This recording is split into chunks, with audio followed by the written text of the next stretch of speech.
Right, okay. Okay, Spinning Top by Shimoda. So you need to start with a white preliminary base,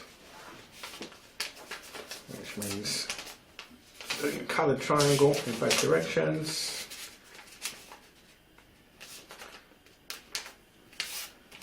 And then okay, so doing a white preliminary base. Okay, you can do some pre-creases to get this, but ideally just stand the points up and squash it down in line, like so, and repeat on the other three sides. That one.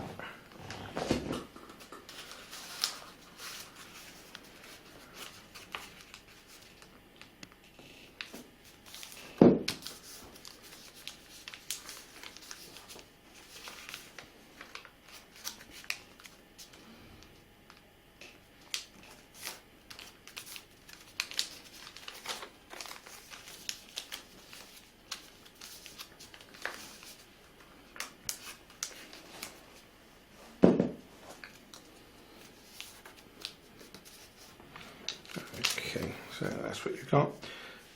These points are going to be folded down, so you can either flip aside like this to fold it down, or you can just fold it over. If you're folding it over, as long as you do it tight, it'll be quite adequate. And do that on all 4 points. Put them back.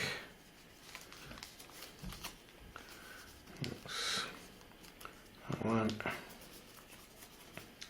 and that one. Okay, next step now is to open up completely and be on the coloured side. Okay, so these corners you just folded over, reinforce the crease, and if I turn it round so you can see it in front of you like you're looking at it, you want to do a narrowing fold so that this wider point is on your right hand side, and then you fold it down and then repeat on the remaining 3 sides.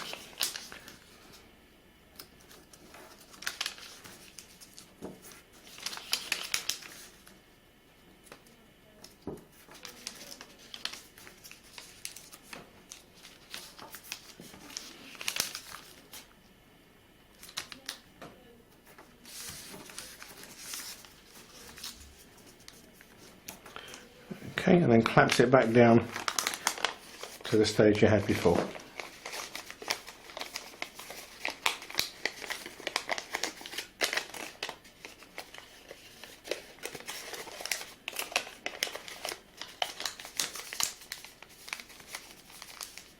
Okay, 4 points on each side. Okay, now we're going to take this narrow point up to the wide end. Make a firm crease, that's going to be used later. Okay, next folds require a crease coming from the middle of this centre crease that we've made, so halfway along on the left hand side. You'll know you've got it coming from there when this outer edge hits the centre point, like that. So they were going from over a little bit.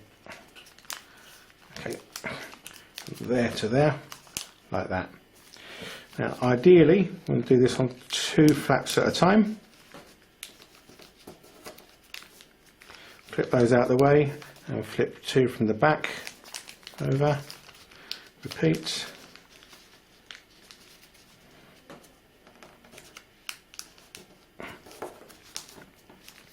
Same again, flip those out the way, 2 from the back, and you just repeat until you've done this on all 8 flaps in pairs.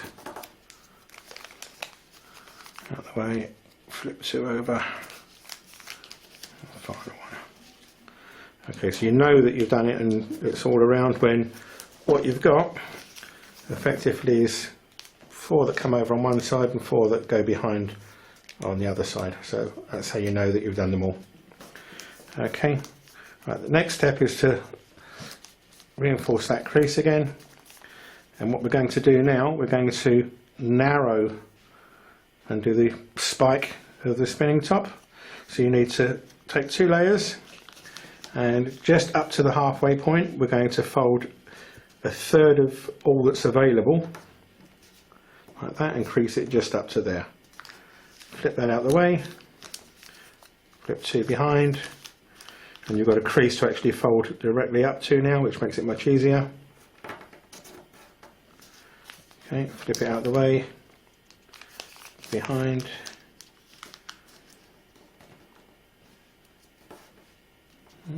so flip it out of the way, see it behind. Okay, last pair. That's it. Alright, so we've got all the creases in place.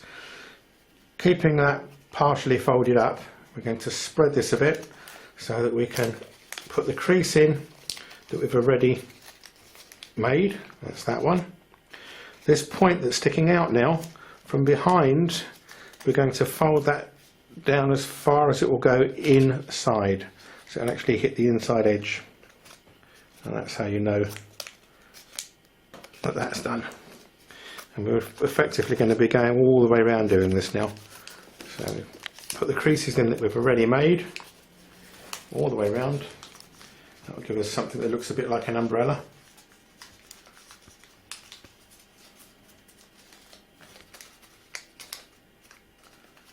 All the way around. So it's not making any new creases, it's just putting the creases in position like that.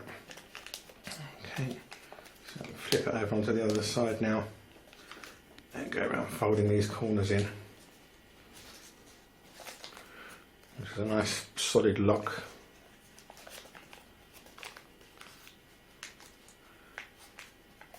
So absolutely everything that you're doing here, you're doing 8 times. It's worth pointing out that the final lock can be left out to make it easier to invert the umbrella. So I'll put the crease in and then take it back out. Okay, just makes it a bit easier to invert it. So you're going to push the umbrella into your palm to make it go the other way up. Make sure that all of these points are all going around in the correct direction. Otherwise you're getting a bit of a pickle with that. Once that's definitely okay, then you can put that last lock back in. Okay, where we narrowed down to make the spire or spike, that crease is actually on the inside slightly, so you put that crease in, follow it down and flatten the base of it like that. Come around to the next one, put it in, follow it round, flatten the base. Next, put it in, flatten the base, and we again work round and again do all 8.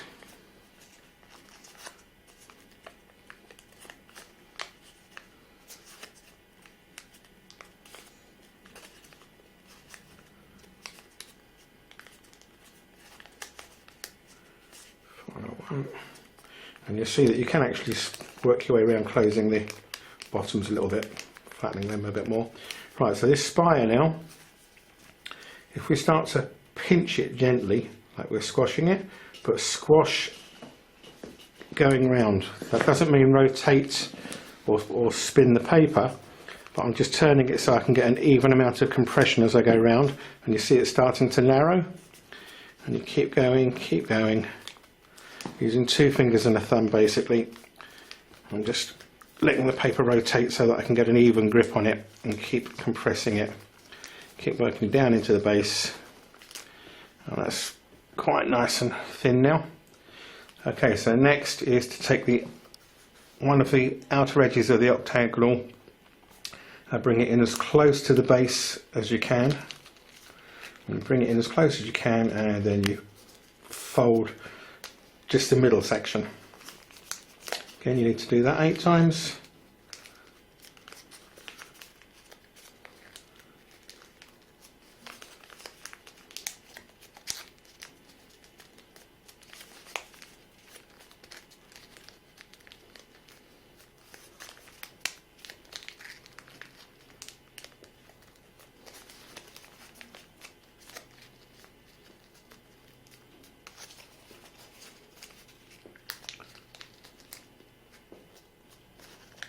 That's it. Okay, so now we're going to lock it up. So you put one in and you bring the next one from the left over on top. Next one from the left over on top. And you keep going round doing this. Of course, when you get to the very last one, it's going to be tricky. You're going to need to partly undo it in order to get it to go on top. So we've got as far as we can go. If I open up part of what's already done, collapse it, poke that underneath if I can.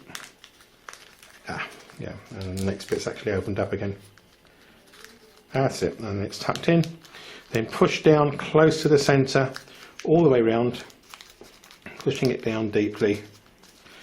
That will give you a tight lock, and it also changes the shape to give you this shape, which hopefully now will just spin fairly well.